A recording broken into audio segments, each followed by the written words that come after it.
وَقُلْ جَاءَ الْحَقُّ وَزَهَقَ الْبَاطِلُ إِنَّ الْبَاطِلَ كَانَ زَهُوقًا.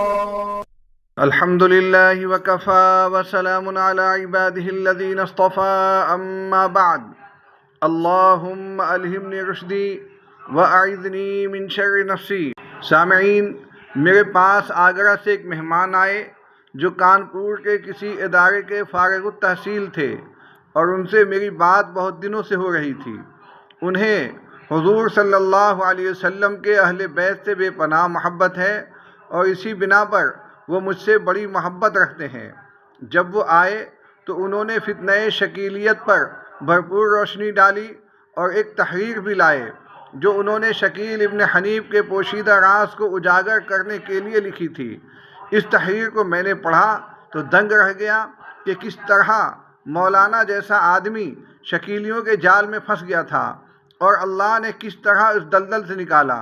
یہ تحریر فتنہ شکیلیت کو سمجھنے کے لیے بڑی اہم ہے. تحریر لمبی ہے اس لیے قسطوں میں پیش ہوگی. پہلی قسط پیش خدمت ہے. مولانا شعیب صاحب لکھتے ہیں: السلام علیکم ورحمۃ اللہ وبرکاتہ.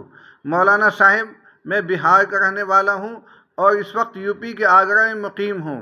کافی دقتوں کے بعد آپ سے میری ملاقات ہوئی ہے. الحمدللہ آپ سے میری ملاقات ہو گئی. مولانا صاحب، میں دو خاص مقصد کے لیے آپ سے ملنے آیا ہوں. ایک مقصد تو ایمانی ہے اور دوسرا ذاتی. یعنی ایک مسئلہ تو میرے ایمان سے متعلق ہے اور دوسرا مسئلہ میری ذات سے متعلق. اور ایمان والا مسئلہ صرف میرا نہیں بلکہ مجھ جیسے ہزاروں اور لاکھوں مسلمانوں کا ہے. میں اپنی امی کے حکم سے آپ سے ملنے آیا ہوں. اب اصل بات کی طرف آتا ہوں. حضرت، بات کچھ یوں ہے کہ میں آگرہ کے اندر ایک چھوٹی سی مسجد کا امام ہوں.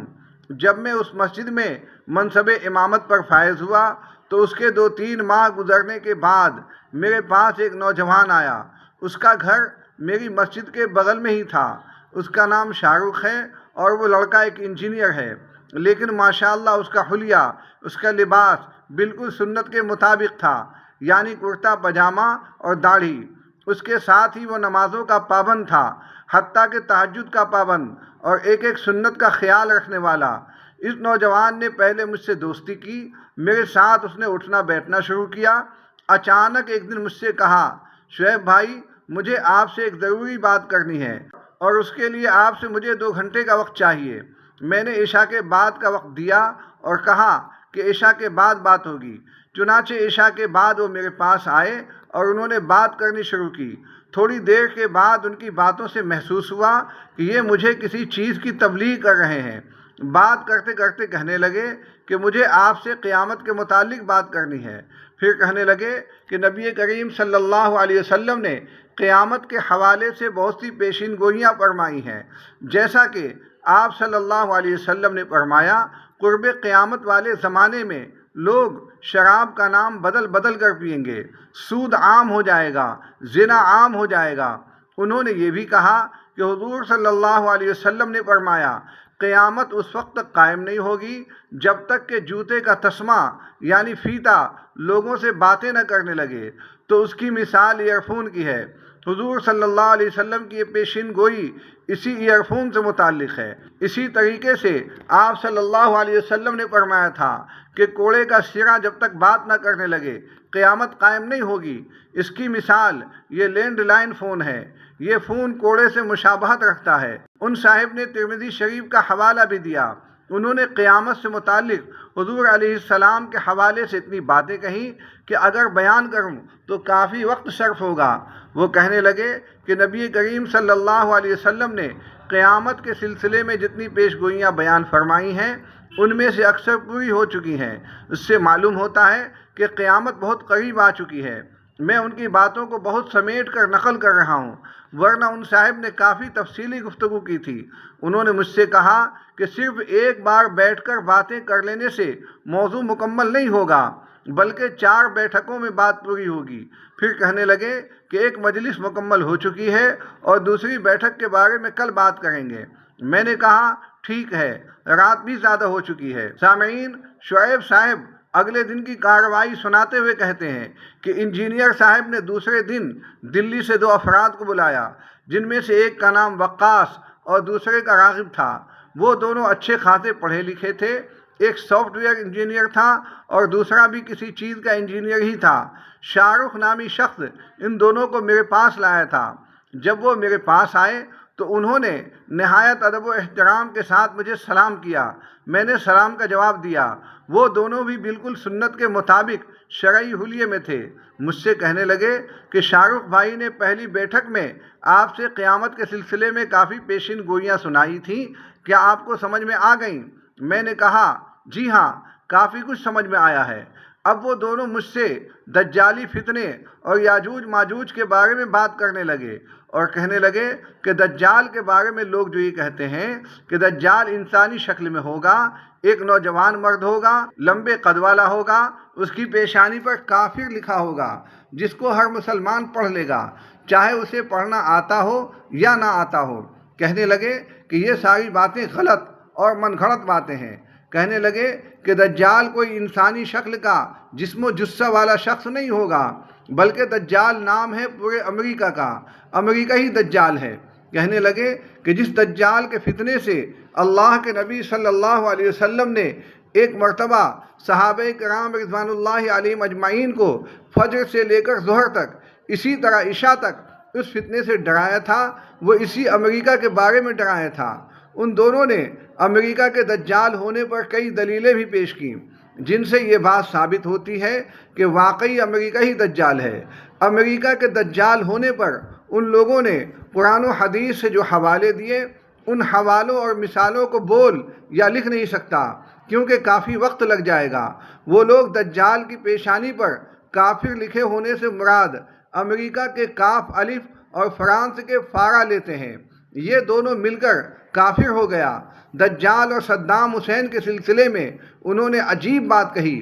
وہ کہنے لگے کہ کویت عراق سے تیل چرا کر بہت ہی کم قیمت میں امریکہ کو بیچتا تھا۔ جب یہ بات صدام حسین کو معلوم ہوئی تو انہوں نے کویت پر حملہ کر دیا۔ امریکہ غصے سے تلملا اٹھا اور اس نے عراق پر حملہ کرنا شروع کر دیا۔ تو اسی وقت دجال ظاہر ہوا اور اس کے بارے میں بھی نبی کریم صلی اللہ علیہ وسلم نے پیش گوئی فرمائی تھی۔ پھر یہ دونوں کہنے لگے کہ دجال ظاہر ہونے والا نہیں ہے، بلکہ دجال کب کا ظاہر ہو چکا ہے۔ یہ دونوں دجال کے بارے میں 2-3 گھنٹے تک باتیں کرتے رہے۔ دوسری بیٹھک مکمل ہو گئی۔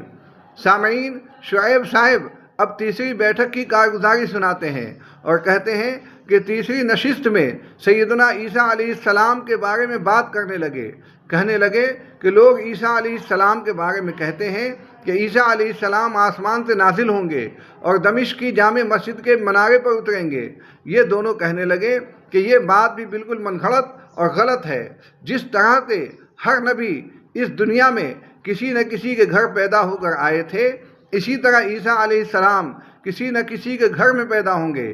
عیسیٰ علیہ السلام کی بات کرتے کرتے اچانک حضرت مہدی کی بات کرنے لگے اور کہا کہ لوگ جو یہ کہتے ہیں کہ نماز کی تکبیر کہی جا چکی ہوگی اور جیسے امام مہدی نماز پڑھانے کے لیے مصلی پر جائیں گے تو اسی وقت مسجد کے اندر عیسیٰ علیہ السلام داخل ہوں گے۔ کہنے لگے کہ یہ بات بھی بالکل غلط اور من گھڑت ہے۔ کہنے لگے کہ مہدی کوئی نبی نہیں ہے، بلکہ عیسیٰ علیہ السلام ہی مہدی ہیں۔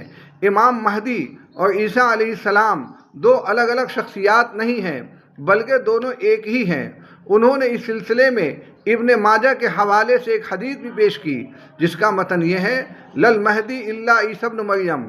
کہنے لگے کہ جب دجال ظاہر ہو چکا ہے اور دجال باطل پرست طاقت ہے، تو اس دنیا میں جب بھی باطل پرست طاقتیں ابھری ہیں، تب ایک مسیحا اور ایک حق پرست طاقت اس کے خلاف کھڑی ہوئی ہے۔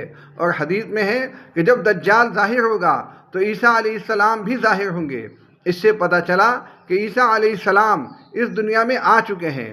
کہنے لگے کہ عیسیٰ علیہ السلام اس دنیا میں آ بھی چکے اور ہم لوگوں کی ان سے ملاقات بھی ہوئی ہے اور ہم لوگ ان کے ہاتھ پر بیعت بھی کر چکے ہیں۔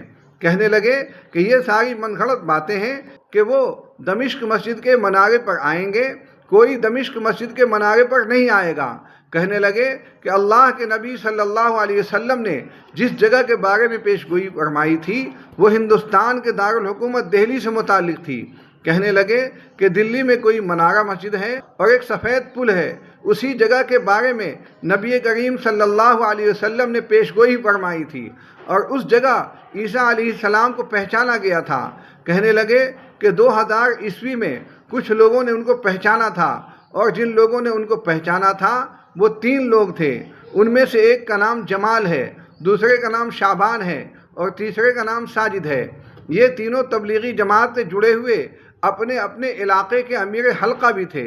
انہوں نے اس سے شکیل ابن حنیف سے کہا کہ آپ عیسیٰ علیہ السلام ہیں۔ اللہ کے نبی صلی اللہ علیہ وسلم نے عیسیٰ علیہ السلام اور ان کے حلیے کے متعلق جو پیش گوئیاں فرمائی ہیں وہ ساری کی ساری آپ میں پائی جا رہی ہیں، اس لیے آپ ہی عیسیٰ علیہ السلام ہیں۔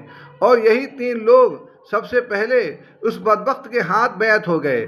اس وقت سے اس بدبخت نے اپنے آپ کے عیسیٰ علیہ السلام ہونے کا دعویٰ کیا اور باقاعدہ ایک تحریک اور محنت شروع کر دی۔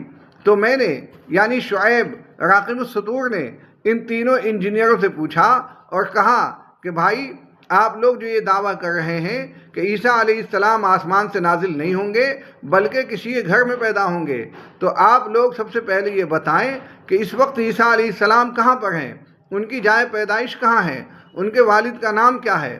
تو اس وقت ان لوگوں نے مجھے کچھ بھی نہیں بتایا۔